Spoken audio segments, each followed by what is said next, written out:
Hello साथियों, स्वागत है आपका कंपटीशन वाला यूट्यूब चैनल पर। यूजीसी ने हाल ही में कुछ नियम जारी किए हैं अर्थात नियम लागू किए हैं। उस नियम का विरोध अब कहीं न कहीं पूरे भारत में देखने को मिल रहा है और ये मुद्दा इस समय बहुत ज़्यादा अ, चर्चाओं में है। सवर्ण समाज आखिर इसका विरोध कर रहा है। आखिर सवर्ण समाज इसका क्यों विरोध कर रहा है? यूजीसी के नियम क्या हैं और क्यों इनको विरोध करना पड़ रहा है? क्योंकि पहली बार ऐसा देखने को मिला है कि जो सवर्ण समाज है, जो अपर कास्ट कहा जाता है भारत में, उसने सरकार का अर्थात यूजीसी का खुल कर के विरोध पहली बार किया है। क्योंकि अभी तक ऐसा माना जाता था कि जो सवर्ण समाज है, वो कहीं न कहीं सरकार अर्थात जो इस समय बीजेपी की सरकार है, उसके साथ में खड़ा होता दिख रहा था। लेकिन पहली बार ऐसा हुआ है कि सरकार के विरोध में सवर्ण समाज ने प्रदर्शन किया है। तो देखेंगे कि ये कौन-कौन से कानून हैं या नियम हैं। कानून तो नहीं कह सकते हैं क्योंकि कानून संसद पारित करता है। लेकिन ये नियम यूनिवर्सिटी ग्रांट कमीशन ने जारी किए हैं अर्थात जो यूजीसी है उसने जारी किए। तो यदि आप इस चैनल पर नए हैं तो चैनल को सब्सक्राइब कर लीजिएगा, बेल आइकन की घंटी दबा लीजिएगा और अपने दोस्तों तक इस वीडियो को शेयर ज़रूर करिएगा। तो चलिए देखते हैं कि इसमें क्या-क्या वो नियम हैं। तो सबसे पहले आप समझिएगा कि यूजीसी का मतलब क्या है अर्थात यूनिवर्सिटी ग्रांट कमीशन का मतलब क्या है। तो ये यूनिवर्सिटी ग्रांट कमीशन जो है ये एक संस्था है जो कि भारत में जो भी हायर एजुकेशनल इंस्टीट्यूट होते हैं उनको कंट्रोल करती है। जैसे आरबीआई बैंकों को कंट्रोल करती है, उसी प्रकार से जो यूजीसी है वो हमारे हायर एजुकेशनल जो उच्च शिक्षण संस्थान होते हैं, डिग्री कॉलेजेस हुए, आपके पीजी कॉलेजेस हुए या यूनिवर्सिटीज़ हुई, आईआईटीज़ हुई, इन सबको कंट्रोल करने का काम कौन करता है? आपका यूनिवर्सिटी ग्रांट कमीशन करता है। तो आखिर इसी ने अभी हाल ही में जनवरी में ही एक नियम लागू किए हैं। उन नियम को लेकर के समाज अब कुछ लोग इसका विरोध कर रहे हैं और कुछ लोग इसका समर्थन कर रहे हैं। अब आपको समझ में आ गया ना कि यूनिवर्सिटी ग्रांट कमीशन क्या है? तो यूनिवर्सिटी ग्रांट कमीशन एक संस्थान है जो कि सभी भारत के हायर एजुकेशनल इंस्टीट्यूट को क्या करता है? कंट्रोल करता है, अर्थात उनके लिए नियम निर्धारित करता है। तो आप इस बात को समझ गए, ये एक तरीके से आरबीआई की तरह व्यवहार करता है, जैसे आरबीआई बैंकों को कंट्रोल करती है, उसी तरीके से। तो अब इस यूजीसी ने हाल ही में यूजीसी ने एंटी डिस्क्रिमिनेशन रूल 2026 लागू किया है। एंटी डिस्क्रिमिनेशन रूल 2026 क्या है? तो जनवरी में ये जारी किया गया है। इसका है promotions of equity in higher educational institute regulation 2026। ठीक है ना? तो ये इन्होंने अपना एक जारी किया है जिसका मतलब है उच्च शिक्षण संस्थानों में बराबरी का बढ़ावा देने वाले नियम। यूजीसी का मानना है कि हम अब उच्च शिक्षण संस्थान में बराबरी का जो भेदभाव हो रहा था, क्योंकि हाल ही में ऐसे बहुत सारे केस आए थे पिछले 2-4 साल में कि यूनिवर्सिटीज़ इसको लेकर के बहुत ज़्यादा कहीं न कहीं परेशान थे। बहुत ज़्यादा छात्र कभी किसी यूनिवर्सिटी में किसी के साथ कोई अपराध हो रहा है या उसके साथ एट्रोसिटी हो रही है या किसी दूसरी यूनिवर्सिटी में, तो ऐसा हाल ही में केस बहुत ज़्यादा बढ़ गए थे। तो इसको लेकर के यूनिवर्सिटी ने ये अपनी गाइडलाइन जारी की है या फिर ये नियम बनाया। तो नियम है एंटी डिस्क्रिमिनेशन रूल 2026 और ये जारी किया है। तो अब ये क्या है, तो इससे पहले एक नियम था जो कि आपका discrimination framework. Anti discrimination framework 2012 में ये नियम आया था। लेकिन यूनिवर्सिटीज़ जो यूजीसी है, वो ऐसा मानती थी कि कहीं न कहीं ये जो नियम है, ये अब उतना ज़्यादा अस्तित्व में नहीं रहा है। अस्तित्व में मतलब है कि अब लोग इस पे इसका दुरुपयोग कर रहे हैं या फिर लोगों को अब समानता नहीं मिल पा रही है इस नियम से। तो इसलिए इन्होंने अपना दूसरा नियम लाए। तो ये कमज़ोर हो गया है। यूजीसी ने कहा कि ये नियम जो है वो कमज़ोर हो गया है।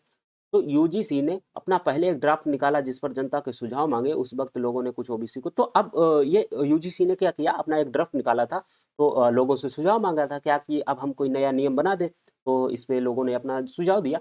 अब ये क्या हुआ, जनवरी 15 15 को ये लागू हुआ है, 13 को ये आया था लेकिन ये आपका 15 को, ये 15 जनवरी में, जनवरी 2026, ठीक है? 15 जनवरी 2026 में ये गज़ेटेड अर्थात सरकारी अधिसूचना के रूप में पूरे जो भारत है उसमें हायर एजुकेशनल इंस्टीट्यूट हैं, चाहे वो इंस्टीट्यूट हों आपके, चाहे वो यूनिवर्सिटीज़ हों, सभी पर ये लागू कर दिया गया है 15 जनवरी 2026 से। तो इसके खिलाफ आखिर ये लोग क्यों इस इतना प्रदर्शन कर रहे हैं? तो नियम का उद्देश्य पहले समझिए। यूजीसी और सरकार का पक्ष क्या है? यूजीसी ने जो ये नियम बनाए हैं, उनका क्या पक्ष है? अर्थात सरकार का क्या पक्ष है? तो यूजीसी और शिक्षा मंत्रालय का कहना है कि इन नियमों से हर छात्र को सुरक्षित माहौल मिलेगा। तो ये यूजीसी बताती है कि सभी छात्रों को इसमें क्या मिलेगा, सुरक्षित माहौल मिलेगा। जातिगत या किसी भी तरह के भेदभाव को रोका जा सकेगा। तो अब यूजीसी मान रही है कि ये नियम जो हमने लाए हैं, एंटी डिस्क्रिमिनेशन रूल 2026, इससे हर छात्र को यूनिवर्सिटीज़ में, कॉलेजेस में सुरक्षित माहौल मिलेगा और उसके साथ भेदभाव को रोका जा सकेगा। हर यूनिवर्सिटीज़ में आपकी यूनिवर्सिटीज़ में क्या-क्या होगा, देखिए, इक्विटी सेल बनाई जाएगी। इक्विटी सेल का मतलब है कुछ लोगों की एक संस्था, ऐसे ग्रुप बना दिया जाएगा कि वो इस प्रकार के मामलों को देखेंगे और उस पर पे संज्ञान लेंगे। इक्विटी अपॉर्चुनिटी सेंटर बनाया जाएगा, उसके साथ-साथ इक्विटी कमेटी बनाई जाएगी, उसके साथ हेल्पलाइन जारी किया जाएगा नंबर। अगर आपको कोई भी दिक्कत है तो आप हेल्पलाइन पे फ़ोन कर दीजिए, आपका वहाँ पे शिकायत दर्ज हो जाएगी। तो शिकायत निपटान तंत्र बनाया जाएगा। तो यहाँ पे ये कुछ उस 2026 के जो एक कानून है या नियम है, कानून नहीं कहेंगे उसको, नियम है, उसमें ये यूजीसी ने अपना डिसाइड करके बताया है कि इस तरीके से हम फ्रेमवर्क तैयार किया है। यूजीसी का कहना है कि यह निर्देश एनईपी 2020 जो है हमारा नेशनल एजुकेशन पॉलिसी और संविधान के बराबरी के सिद्धांत के अनुरूप है और खासकर उन शिकायतों की संख्या को देखते हुए आई है जो कि भेदभाव के खिलाफ आई है। तो यूजीसी ने ऐसा माना है कि हाल ही में कुछ दिनों से, कुछ सालों से ये जो शिकायतें हैं, इस टाइप की शिकायतें हैं, उनकी संख्या बढ़ी है, तो हम ये नियम लेकर के आए। सरकार प्रशासन का पक्ष क्या है? यूजीसी कहती है कि यह नियम भेदभाव रोकने के लिए ज़रूरी है।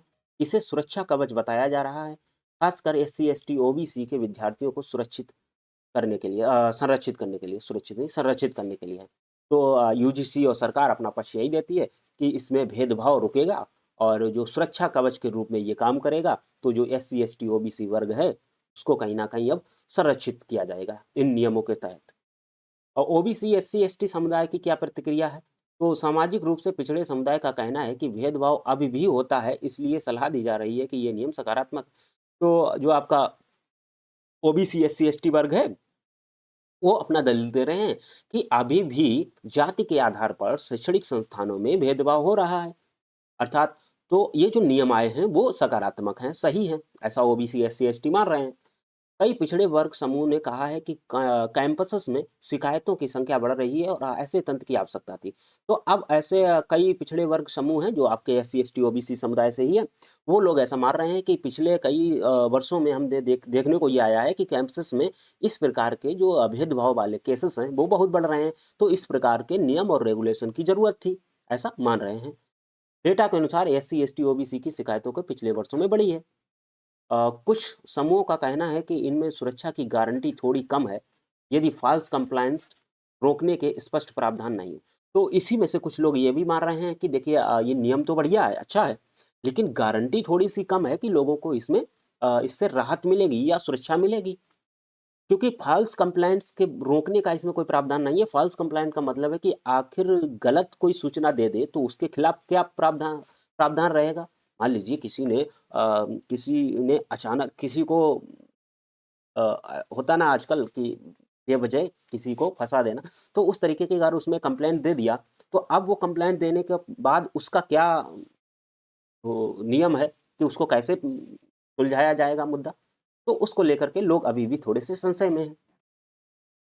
अब जो जनरल वर्ग है, जो जनरल है, जो अपर कास्ट है, जो सवर्ण समाज है, वो अब इसका विरोध क्यों कर रहा है? उनके तर्क देखिएगा।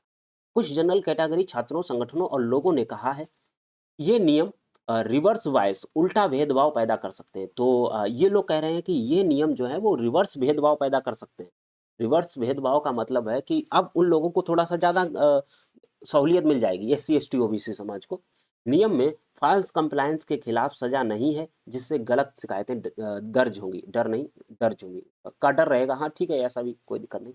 तो अब ये लोगों का सबसे बड़ा मुद्दा तो यहीं पे है कि मान लीजिए किसी ने गलत शिकायत किसी के खिलाफ दर्ज कर दी है, अब उसको निपटाने के लिए आपके पास क्या तंत्र है? उसका तो भविष्य खराब हो जाएगा जिसके खिलाफ ये शिकायत दर्ज की जाएगी, क्योंकि आपने ये त्वरित संज्ञान वाला सिस्टम बना दिया है। तो अब इसके खिलाफ सवर्ण समाज इसीलिए ज़्यादा आंदोलित है कि आखिर ऐसा आपने क्या इसमें डिसीजन लेंगे, जब कोई गलत इसकी शिकायत कर देगा, तो उसका निपटारा कैसे होगा? इक्विटी कमेटी में जनरल छात्रों का प्रतिनिधित्व अनिवार्य नहीं है। तो अब इक्विटी कमेटी जो बनाई जाएगी और जो उस चीज़ को देखेगी, तो उसमें SC ST OBC समाज रहेगा, उसमें जनरल कास्ट का कोई भी व्यक्ति उसमें नहीं होगा। तो ये लोग इसमें भी संदेह है कि कहीं ना कहीं अगर उसमें हमारा वर्ग का व्यक्ति प्रतिनिधित्व नहीं करेगा, तो कहीं ना कहीं ये कमेटी जो है वो एक तरफ बायस्ड ना हो जाए, ये भी एक डर है। इसके कारण कैंपस में संदिग्ध माहौल और भय पैदा हो सकता है। तो ये लोग अब ये भी कह रहे हैं कि जो ये नियम हैं, जो दो चीज़ें हैं, इनको लेकर के कैंपस में, यूनिवर्सिटीज़ में, इंस्टीट्यूशंस में एक भय का माहौल भी पैदा हो सकता है। ठीक है। कुछ समूह ये भी कहते हैं कि एकेडमिक फ्रीडम और संस्थानों की स्वतंत्रता कमज़ोर हो रही है।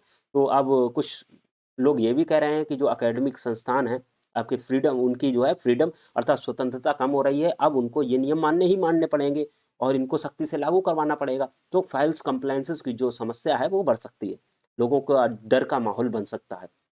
राजनीतिक प्रक्रिया में कुछ सांसदों ने कहा है कि ये सुधार की जरूरत है और हर वर्ग को समान सुरक्षा मिलनी चाहिए। तो राजनीतिक वर्ग अपना एक मध्यम रास्ता अपना करके निकल जाता है, लेकिन फंसते कौन है यहाँ पे? फंसते हैं सिर्फ और सिर्फ समाज के लोग।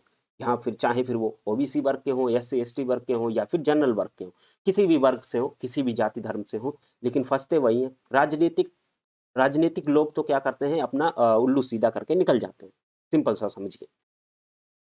विरोध और आंदोलन कहाँ कहाँ हो रहा है? तो अब इसको देखिए, कई छात्रों ने कॉलेज और विद्यालयों के बाहर विरोध प्रदर्शन किया, ज्ञापन सौंपे और सोशल मीडिया पर UGC रोल बैक जैसे हैशटैग चलाए। तो अभी यूट्यूब जो आप देख रहे थे, यूट्यूब पर भी ऐसे वीडियोस मिल जाएंगे आपको, जो यूनिवर्सिटीज़ में, कॉलेजेस में इस प्रकार के अ, आंदोलन हुए हैं। उसके साथ साथ ट्विटर पे आपको UGC रोल बैक जैसा हैशटैग देखने को मिला होगा।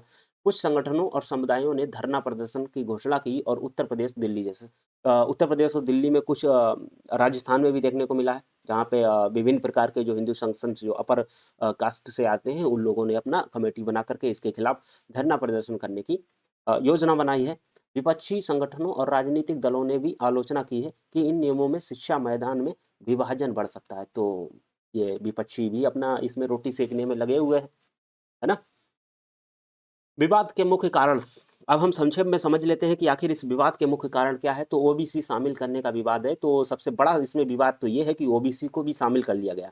अब ऐसे डिस्क्रिमिनेशन वाले नियम में अभी तक SC ST को शामिल किया जाता था कि आप SC ST के खिलाफ अगर कोई भी काम करेंगे तो आपको जो है सख्त कानून के तहत आपको सजा मिलेगी। लेकिन अब OBC को भी इस कानून में डाल दिया गया है कि अब SC ST OBC के साथ अगर कोई किसी प्रकार का कोई भेदभाव कर रहा है तो वो इतना ही कठिन कानून बनाया जाएगा। यहाँ सबसे बड़ी बहस उस पर है कि OBC को भेदभाव की परिभाषा में शामिल किया गया है, और कुछ लोग कहते हैं कि OBC पहले से ही कई सरकारी लाभ और अब तक उन्हें शिकायत की श्रेणी में शामिल करना फैसला सही नहीं है।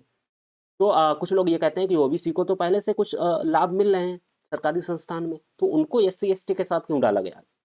और दूसरा मुद्दा है फाइल्स कंप्लायंसेस का, जो सबसे बड़ा मुद्दा है मेरे ख्याल से, फाइल्स कंप्लायंसेस का है।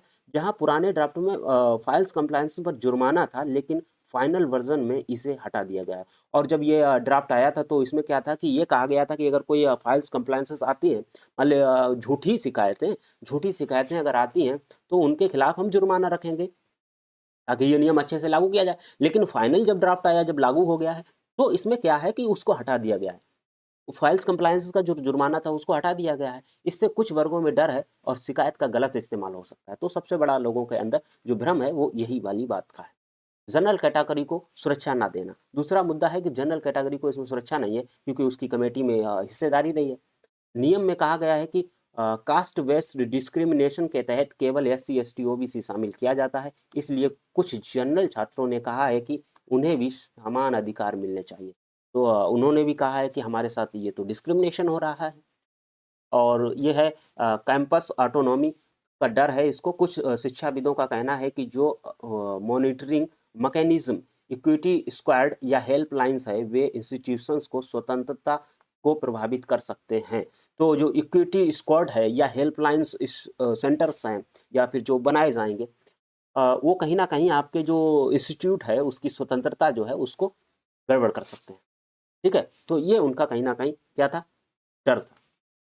अब उचित और सकारात्मक पहलू देख लेते हैं। उचित और सकारात्मक पहलू अगर इसमें देखेंगे तो भेदभाव के खिलाफ सख्त संरचना बनाती है, बिल्कुल सही है।